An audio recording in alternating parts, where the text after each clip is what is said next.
Gimana pendapat Mas sebagai seorang HR tentang orang dalam nih?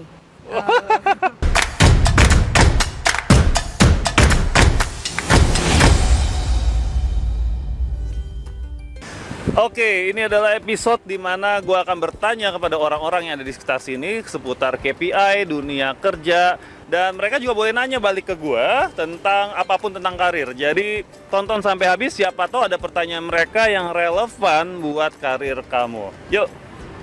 Halo, namanya siapa Mbak? Nama saya Riris. Mbaknya?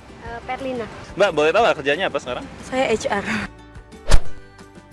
Total berapa lama Mbak kerja? Total jalan 4 tahun. Oh, 4 tahun. Oke, berarti udah bukan fresh graduate lagi ya. Halo Mas, namanya siapa? Gio. Mas Gio kerjaannya sebagai apa sekarang? Aku sebagai brand marketing di perusahaan kayak investasi emas digital. Udah berapa lama total pengalaman kerja? Kalau dihitung per November nanti udah masuk ke 3 tahun. 3 tahun. Oke, ini berarti baru beranjak dari fresh graduate jadi pengalaman nih ya kan. Karena kalau di dunia HRD biasanya kita kategorikan fresh graduate tuh 2 tahun pengalaman. Tapi Masnya udah dikategorikan ya pengalaman lah nih ya. Halo Mbak, namanya siapa? Pipin. Mbak Pipin. Ya. Bukan Pipit. Bukan. Oke, Mbak Pipin udah kerja kah saat ini? Ya. Sebagai apa? Jadi SA solid. Udah berapa lama kerja? Udah 7 tahun sih, tapi beda tempat. Kalau di situ 1 tahun. Oke, jadi ini bukan fresh graduate lagi lah ya. Mas pernah dengar tentang KPI nggak? Oh, tahu dong. Oke, singkatannya apa ayo? Key Performance Indicator. Wih, bener. KPI, aduh nggak tahu lagi. Apa ya? Oke, singkatan KPI dulu deh, pemanasan apa? Clue-nya nih, clue-nya dong. Oke, kalau gitu aku edukasi sekalian ya. Jadi kalau KPI itu adalah Key Performance Indicator ya. Jadi di mana itu ukuran yang dipakai untuk mengetahui apakah kerjanya seseorang itu bagus atau enggak. Jadi sebaiknya ya, kita sebagai karyawan itu sebaiknya jelas punya ukuran. Saya dibilang bagus kerjanya itu kalau apa sih? Nah, supaya kita nggak cekcok nih sama atasan kita, supaya penilaiannya juga adil, bener ya. Nah, teman-teman, kamu juga yang masih kuliah juga mesti tahu hal ini dari awal. Jadi kalau nanti interview, tanyain kalau di sini udah ada KPI-nya belum. Wow, keren tuh ya. Wih, fresh graduate tapi udah tahu tentang KPI, itu keren namanya ya. Supaya kita dinilainya dengan objektif. Kira-kira kalau di kerjaannya Mbak, ukuran kinerja apa yang objektif atau KPI apa yang cocok untuk seorang yang di bagian rewards and benefits atau salary? Satu, tanggung jawab ya. Tepat waktu untuk transfer, membagikan. Nah, benar. Iya. Tepat waktu untuk transfer salary ya. Benar. Dan itu kan bisa diukur ya. Iya. Dan itu bukan sesuatu yang subjektif, benar ya. Karena kelihatan banget itu, tepat waktu atau tepat waktu ya. Artinya itu nggak ada debat di situ. Jadi istilahnya gini, kalau misalkan Mbaknya ternyata sering banget penggajian terlambat gitu ya, berarti nilai kita otomatis jelek, ya kan? Jadi itu jawaban yang benar tuh kayak gitu ya. Jadi bisa dibilang KPI-nya adalah jumlah kasus terkait dengan keterlambatan pembayaran salary. Iya. Nah, itu KPI Mbak. Kalau 0, berarti kerjanya bagus. Tapi ada satu lagi nih mungkin yang bisa juga, yaitu jumlah kasus terkait dengan kesalahan perhitungan. Ya. Terlambat sih enggak, tapi salah hitung. Nah, itu pasti Mbaknya juga akan kena di KPI-nya. Nah, betul, karena sudah membantu mengedukasi teman-teman tentang KPI, saya kasih 50.000. Iya. Apa KPI untuk seorang tadi apa brand marketing ya? Apa? Kalau biasanya kita ngecek dulu awareness-nya. Pertama, kita pasti nge-set awareness per setiap bulan, kuartal, dan per semester. Ataupun nanti full year kita bakal ngekomparasiin lagi nih sama tahun sebelumnya. Kayak gitu. Abis itu juga selain Bentar. Awareness-nya itu diukurnya dari apa tuh? Oh, biasanya kita karena lebih fokus di digital, kita pasti mainnya dilihat nih dari reach dari setiap konten yang misalkan yang kita add dari misalkan Instagram maupun dari YouTube kayak gitu. Oke, berarti KPI salah satunya adalah jumlah reach-nya ya, dari konten sosial medianya. Mantap. Selain itu apa lagi Mas? Selain itu pasti kita kan pasti ngikutin customer flow ya. Pasti habis dari awareness kita ngeliat lagi consideration-nya. Jadi kita ngeliat nih, kita kan bisa bikin konten di Instagram pasti kan ada call to action-nya. Nah kita ngeliat nih call to action dari setiap konten itu berapa yang ngeklik kayak gitu. Wow, berarti jumlah kliknya ya atau conversion rate-nya ya dari yang lihat sampai ngeklik. Wah, ini edukasinya mantap banget ya. Terima kasih sudah mengedukasi tentang KPI brand manager atau marketing. Saya kasih 50.000. Ini beneran nih? Beneran dong. Anti gimmick-gimmick kalau saya ya. Apa KPI untuk seorang sales selain omset? Pelayanan yang servis yang oke, Servis yang oke dinilai dari mana tuh, Mbak? dari attitude, dari people si SA-nya, Gimana cara nilai itu supaya lebih objektif, nggak subjektif? customer menyukai pelayanan kita, terus Dia ngapain tuh? datang Customer-nya ngapain? membeli barang kita, terus datang kembali lagi ke toko kayak gitu. Oh, keren. Jadi saya ulang ya, dinilainya dari apakah customer tersebut datang lagi atau enggak ke toko kita. Kalau dia datang lagi berarti dia puas dengan servisnya kita. Dan itu bisa diukur dengan objektif karena bukan hanya perasaan kita tapi ada datanya, ada faktanya. Wah, ini jawaban yang bagus banget. Yaitu KPI yang kedua adalah repeat customer, Mbak, namanya. Wih, saya kasih 50.000.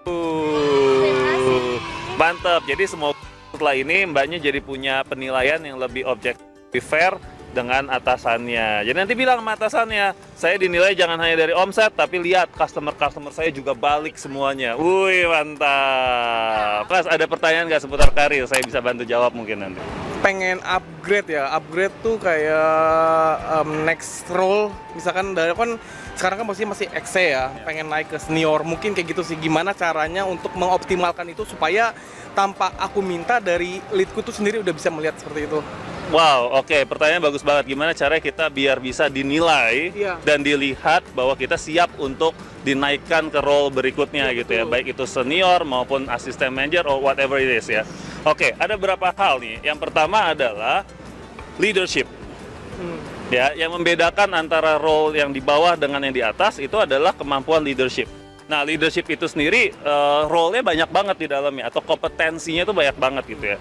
Salah satunya mulai dari bagaimana kita bisa membangun sebuah visi. Kita punya pemikiran yang lebih jangka panjang. Kita bukan lagi orang yang kerja kalau disuruh ya, tapi orang yang punya inisiatif dan punya pandangan ke depan. Saya tuh pengen misalkan brand kita tuh jadi begini. Nah, itu start of the leadership. Ya, jadi bukan cuma Bapak maunya apa, jangan begitu.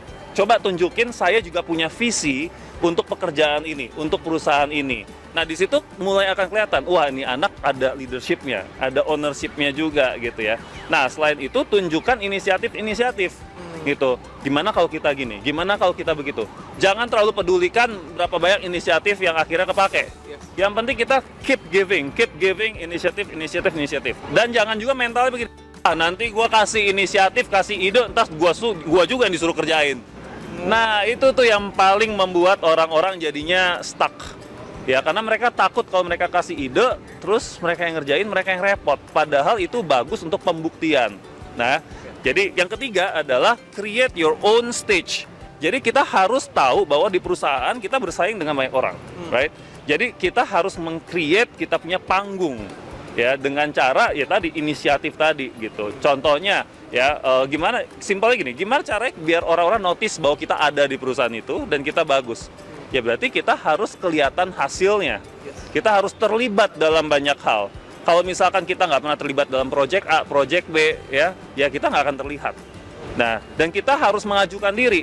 Misalkan sesimpel, ini ada ulang tahun perusahaan, saya mau deh jadi panitia, ajukan diri.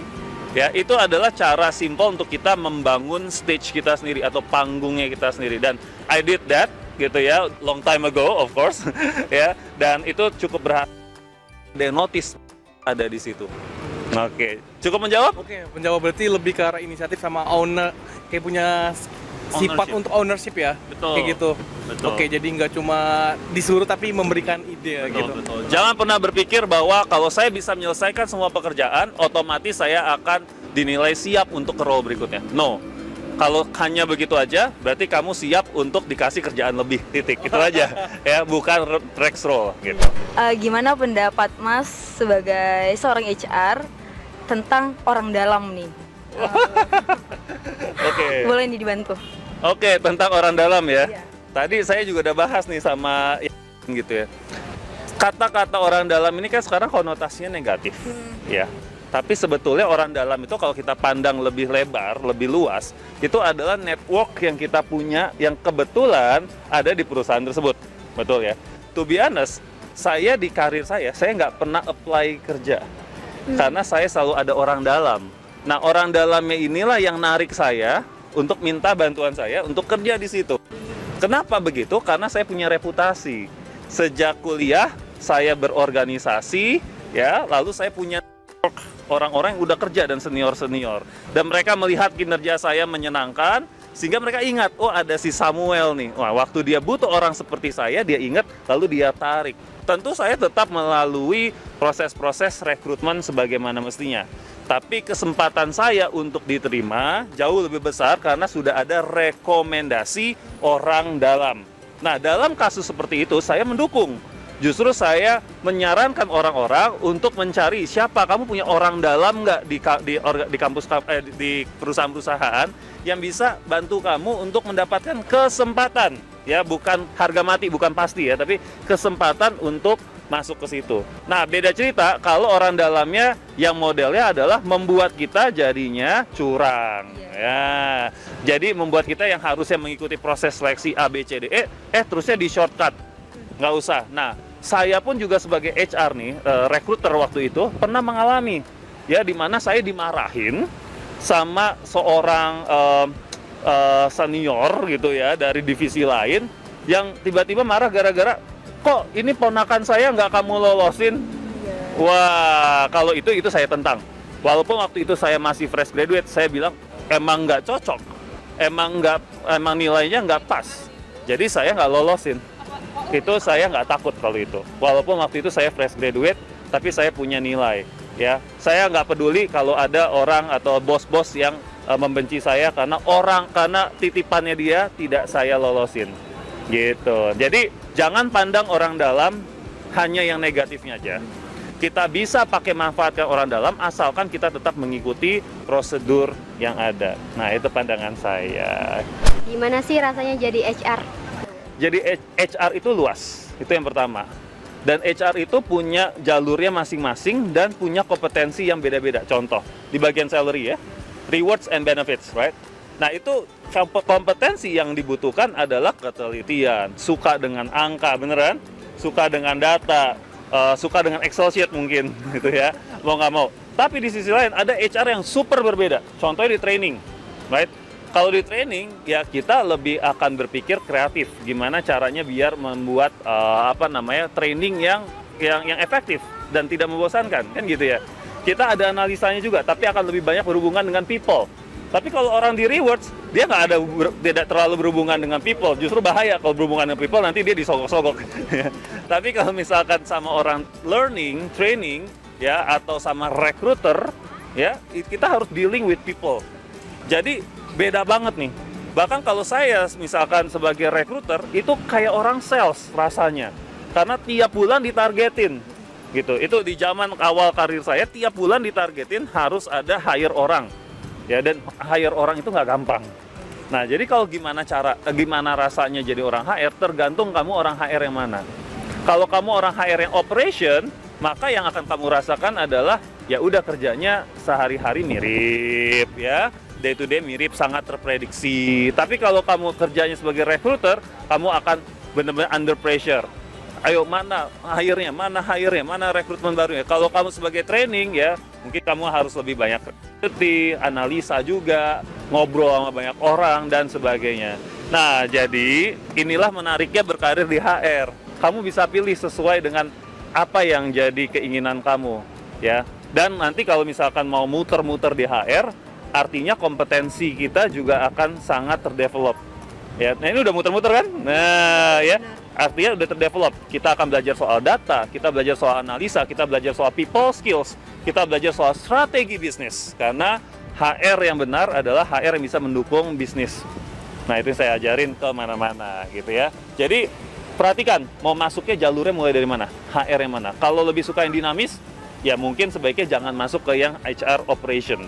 ya, tapi mungkin ke recruiter atau ke learning atau ke culture ya dan sebagainya. Tapi kalau emang sukanya kerjaan yang jelas, rutin, mungkin operation rewards ya, itu mungkin lebih cocok. Membantu? Oke, sip kalau gitu. Nah, gimana tuh? Ada nggak tadi pertanyaan-pertanyaan dari teman-teman yang relevan atau advice dari teman-teman tadi yang relevan ya?